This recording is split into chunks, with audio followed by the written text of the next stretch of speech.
Vou mergulhar? Vou.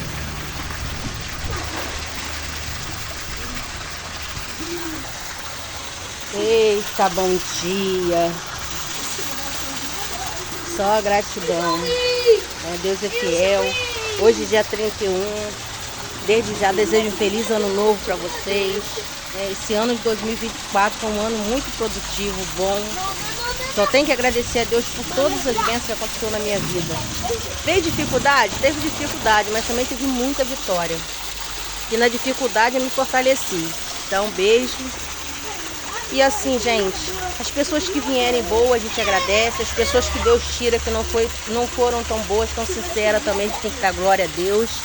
E é isso aí que eu desejo para vocês. Paz, tranquilidade, que nos fortaleça todos os dias. Beijo, Tia Rose. Cadê, gente? Feliz ano novo do povo!